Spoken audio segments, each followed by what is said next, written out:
Hello, I'm Mortimer Snerd. Congratulations on finding this video among the millions of videos on YouTube.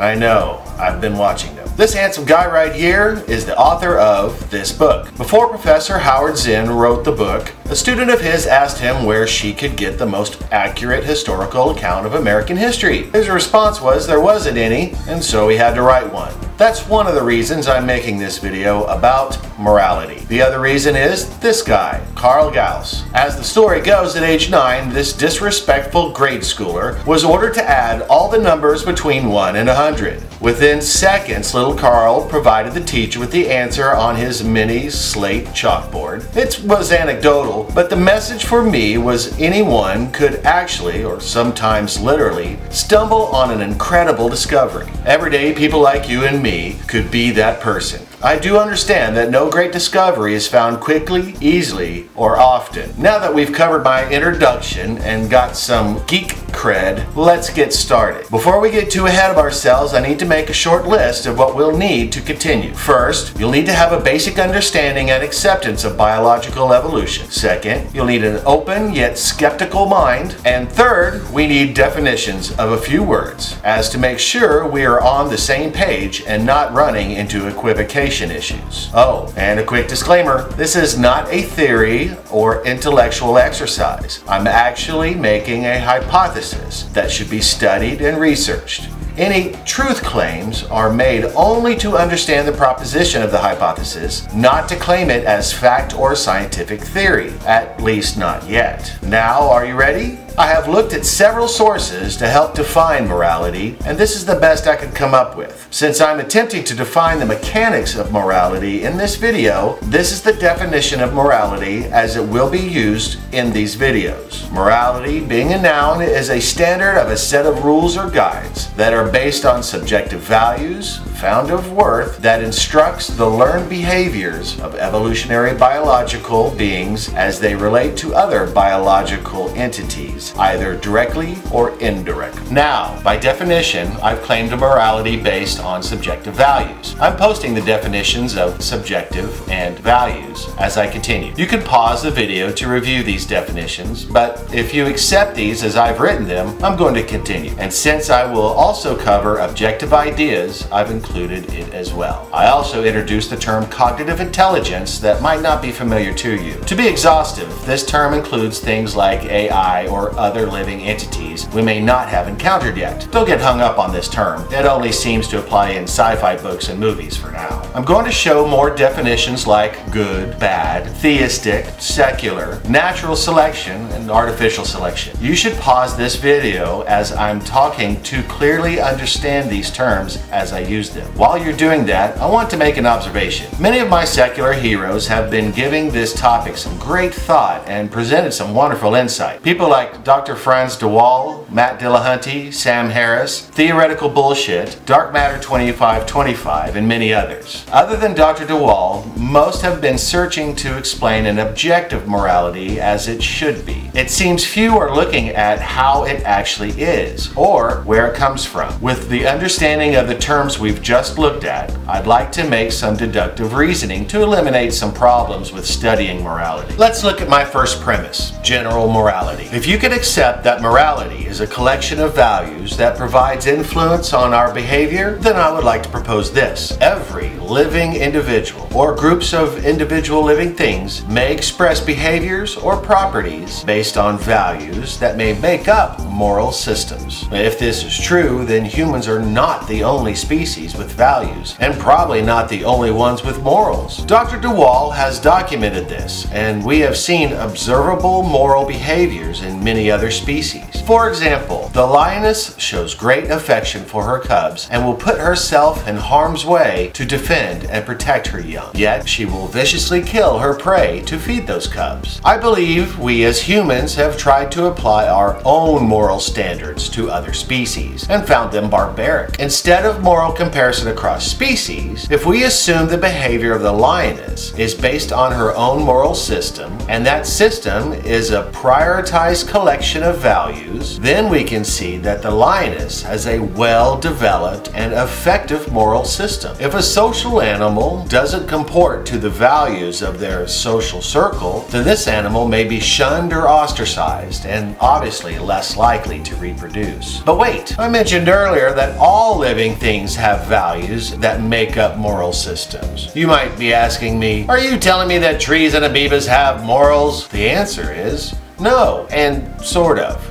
They do have properties and behaviors that suggest values they may find of worth. I believe you can look at values in a species the same way you can look at behavior traits that are a result of these values and the physical traits that you may see in evolution. You can pause this at any time to review these. I'm going to keep going. Before we get ahead of ourselves, let's get back to eliminating some presumptions and presuppositions. Premise 2, theistic morality. We should accept that morality from a supernatural source isn't historically reliable. Theists claim the origins of morality and values from an argument of ignorance. It's the "I don't understand it, therefore God did it" argument. I'm not claiming that theistic morality doesn't or cannot exist. I'm just saying I don't believe it is a practical method of understanding morality as it is, nor why there are great differences from religion to religion and denomination to denomination. I believe morality can be examined in behavior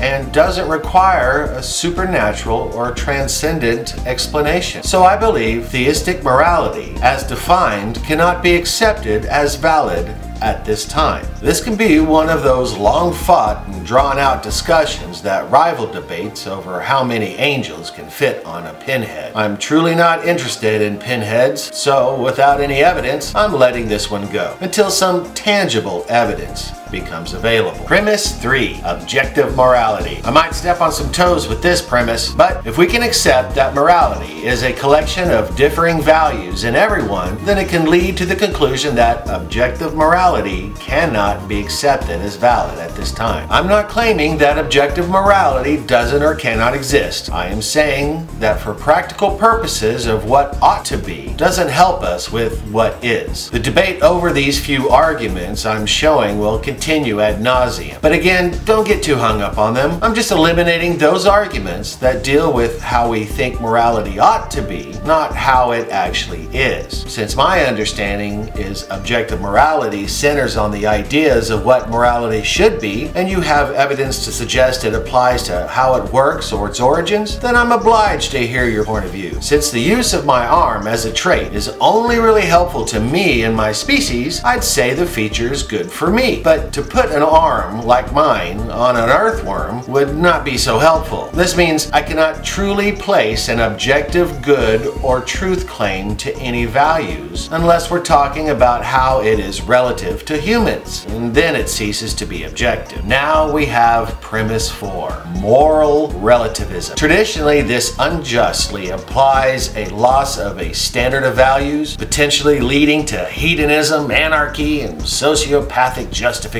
Moral relativism has been observable in other developed social species rather than humans, without chaos or dissolution of the collective social mores of the populations of those species. Moral relativism can be expressed by the individual or group of individuals as typically adaptive and directed by natural selection for optimal benefit. And this moral pluralism is necessary and important in providing the diversity needed in the evolution of our values and morality. Basic consensus values, or popular value agreements, are observably effective for both socially developed species and populations, yet does not indicate or justify those values as objectively, ultimately, or absolutely good. Artificial selection and its impact on values can be observably identified in humans. Some examples of artificial selection would be, say, money, fame, religious convictions, racism, political ideology, etc. Values, and subsequently morals, are not only relative, but can be artificially manipulated through cultural influence and child development programming. Morals are naturally subjective because they are based on values that are naturally subjective. If we can accept that morality is a collection of subjective values in everyone, then it suggests that moral relativism is a reasonable explanation for defining and identifying identifying moral behavior in all species, and may be necessary in the evolution of morality as values change. Fear of each person redefining their own morality is a frightening thought full of chaos. If we are trying to define how morality is and how it works, then we should accept relative morality based on the evidence of its existence. Remember, the universe is what it is, regardless of how we want it to be. Through my experience and research, I have not found any two people that can agree on moral standards that isn't presented in the extreme or specific case scenario. But wait, it gets better. Premise 5, evolutionary morality,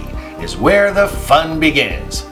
If morals and the values that make up those morals are relative and observable through behavior, then it sounds like we can study this like any other evolutionary trait. We can make predictions on behavior in the undiscovered past. We can predict seeing vestigial values as expressed in behaviors, just like the intimate courtship performed by the asexually reproducing whiptail lizard. We would expect to see artificial selection of artificial values, such as money, bigotry, and religion, as well as new artificial values we haven't evolved into yet. We would expect to see great diversity in values across many species. We would predict that moral values are all transitional and that we could see new natural values be created like modeled in speciation. We should see commonality between certain values as they've originated from a common predecessor and trace these values all the way back to the origins of life. Because of this and more, I believe that evolution is a reasonable explanation for the origins and the diversity of morals and values expressed in all living things. What does all this mean? It means that we can now look at morality as tangible and explainable. It means understanding that our decisions and actions are motivated by our morality, and that morality is a causal collection of values that we hold as desirable, important, or useful. It means we can look at cognitive dissonance as simply a conflict with two or more of those values. It means that not only can we as humans create artificial limbs and organs, but we create artificial values as well. It means we can study psychology with a taxonomical phylum of values. It means we can look at humanity's conflicts as a differing set of a few values or an interpretation on how to best attend those values instead of an errant moral doctrines. It means we may potentially be able to look at behaviors of organisms that have been extinct for hundreds of millions of years. It means that any one of us, regardless of social status, can pursue knowledge and contribute to the greater benefit and understanding for all humanity. Sadly, if I am correct on this hypothesis, it also means that someone else with the credentials and resources will claim this discovery. It also means that I may not be involved in even the discussion on a public level because I have to remain in the closet as a non-theist to preserve my work as a social servant in a community where religion has a monopoly on all charitable endeavors and the funds that support them. Until a time where reason trumps religious dogmas, I will remain your faithful, anonymous servant, Mortimer Snerd.